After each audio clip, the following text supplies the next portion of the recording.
Hello बच्चों, कैसे हैं आप लोग।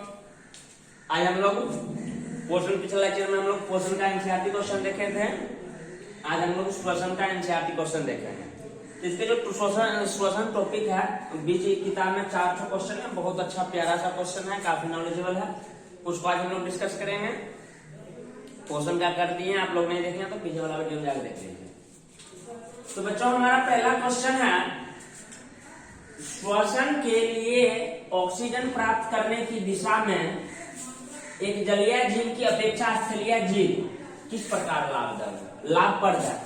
पहले तक श्वसन समझ गए। श्वसन पे भी एक अच्छा लेक्चर बनाए हैं। श्वसन का मतलब होता है ऊर्जा प्राप्त करना। जो ये श्वसन नहीं है, ऊर्जा प्राप्त करना क्या होता है, श्वसन होता है। कारण श्वसन जो है पानी में जीव है ना, जैसे मछली हो गया और बहुत सारे जीव पानी में है, उनके अपेक्षा हम लोग स्थलीय जीव, धरती पर रहने वाला जीव कैसे लाभप्रद है। बच्चों, आप लोग को पता होगा वातावरण में कितना परसेंट ऑक्सीजन है, 21%। ये तो वायुमंडल में बच्चों 21% ना है। क्या पानी में इतना ऑक्सीजन है? नहीं है। तो जलीय जीव कैसे श्वास लेता है, कैसे श्वसन करता है? तो पानी में जो भी घुलित ऑक्सीजन है उसको सांस लेता है। पानी में बहुत कम मात्रा में ऑक्सीजन घुला रहता है, इसलिए बार बार वो सांस उसको लेना पड़ता है। हम लोग से ज्यादा तेज वो लोग सांस लेता है। समझ गए। तब जब ये वहां कम ऑक्सीजन है तो उसको परेशानी होगी। यहाँ वातावरण में ज्यादा ऑक्सीजन है तो हम लोग को आसानी होती है, इसलिए हम लोग ज्यादा लाभप्रद होते हैं। बात समझ गए। हम लोग इसमें क्या लिखेंगे, श्वसन के लिए ऑक्सीजन प्राप्त करने की दिशा में एक जलीय जीव के अपेक्षा स्थलीय जीव लाभप्रद है, क्योंकि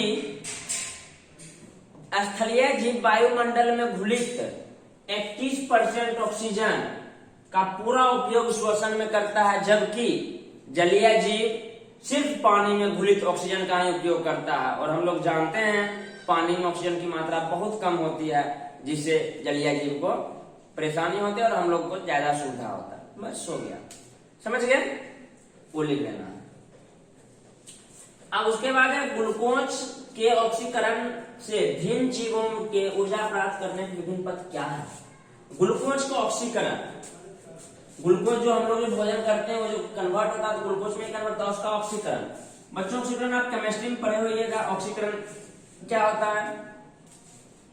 ऑक्सीकरण होता है कोई भी चीज में ऑक्सीजन का जुड़ना या हाइड्रोजन का हटना। ऑक्सीकरण क्या होता है? ऑक्सीजन का जुड़ना या तो हाइड्रोजन का हटना। तो भैया देखेंगे भिन्न भिन्न जीव में ऑक्सीजन किस पथ क्या है, इसको थोड़ा बढ़िया से लिख देते हैं ताकि एक के बार में आपका काम चल जाए। अब देखिए, ऑक्सीकरण होगा 2 प्रकार से, या तो ऑक्सीजन की उपस्थिति में या तो ऑक्सीजन की अनुपस्थिति में।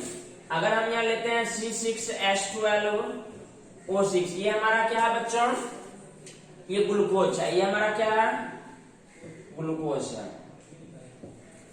अब ऑक्सीजन की उपस्थिति में ये जो है बच्चों, इसका श्वसन 3 टाइप से होता है। एक्चुअली अगर इसको देखेंगे और बताए हैं कि ये हमारा पहले माइटोकॉन्ड्रिया में टूटता है, पायरुवेट में। चलिए वो भी हम लोग ले लेते हैं, काहे लोग भी छूटेगा, पूरा पाठ हमारा हो जाएगा।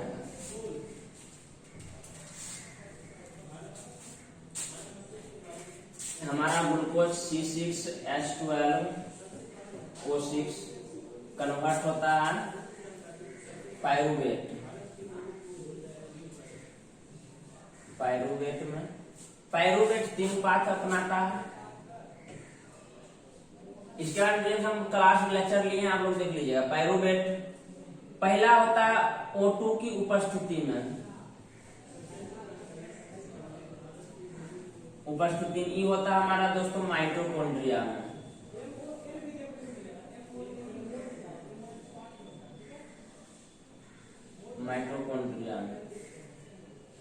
माइटोकॉन्ड्रिया में ये हमारा ऊर्जा होता है, CO2 में कन्वर्ट होता है, प्लस H2 में कन्वर्ट होता है, प्लस कन्वर्ट कर ऊर्जा देता है। ठीक। दूसरा बच्चों होता है हमारा O2 का अनुपस्थिति में। O2 का अनुपस्थिति में ये भाई ये होता है हमारा ईस्ट में। कहाँ होता है? ईस्ट में। ईस्ट में कन्वर्ट होता है ethanol C2H5OH plus CO2 plus बहुत कम मात्रा में ऊर्जा रिलीज होता है, बहुत कम मात्रा में। तीसरा ऑक्सीकरण इसका हो जाता है हमारे मांसपेशियों में O2 के अभाव में। जब O2 कमी हो जाता है ना, अभाव में मांसपेशी में ये कन्वर्ट हो जाता है लैक्टिक अम्ल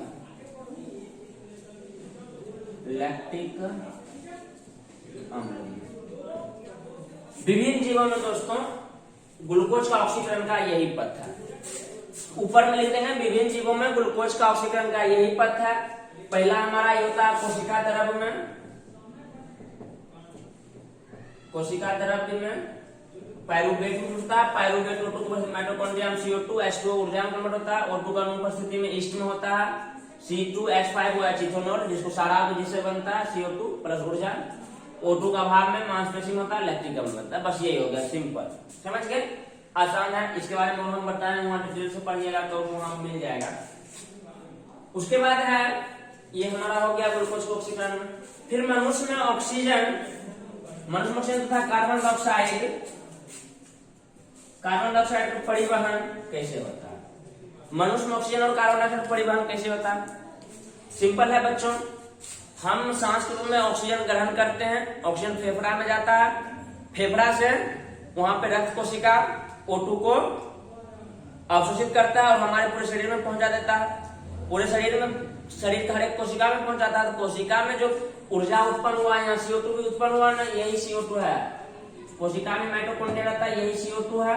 CO2 हुआ तो वहां से CO2 जो है रक्त ले लेता, मतलब रक्त ले लेता है, हीमोग्लोबिन। रक्त में एक पिगमेंट होता है हीमोग्लोबिन, जिसमें आयरन रहता है, वो जो है CO2 और O2 से उच्च बंधुत्व रखता है। CO2 ले लेता है, CO2 ले आके कहा फेफड़ा में फिर दे देता है, CO2 बाहर निकल जाता है, O2 अंदर चला जाता है। समझ गए? इसमें लिखेंगे मनुष्यों में ऑक्सीजन तथा कार्बन डाइऑक्साइड का परिवहन निम्न प्रकार से होता है। जब हम लोग सांस लेते हैं तो ऑक्सीजन हमारे फेफड़ा में जाता है, फेफड़ा में रक्त कोशिका रक्त से CO2 को लेके आता है और CO2 को विसर्जित कर देता है फेफड़ा में, और O2 को अवशोषित कर लेता है और O2 का अवशोषित को पुनः हर एक कोशिका में पहुंचा देता है और CO2 हम लोग बाहर निकाल देते हैं। सिंपल, CO2 और O2 का परिवहन इसी प्रकार हमारे शरीर में होता है। सांस लिए, ऑक्सीजन लिए, फेफड़ा में गया, फेफड़ा में अब रक्त कोशिका हमारा फेफड़ा के बगल में मौजूद है, रक्त कोशिका फेफड़ा के बगल में मौजूद है, वहां CO2 फेफड़ा में डाला और O2 लिया। अब इस बीच में हवा भी हमारे फेफड़ा में रहता है, इसलिए ताकि काम अच्छे से हो। समझ गए?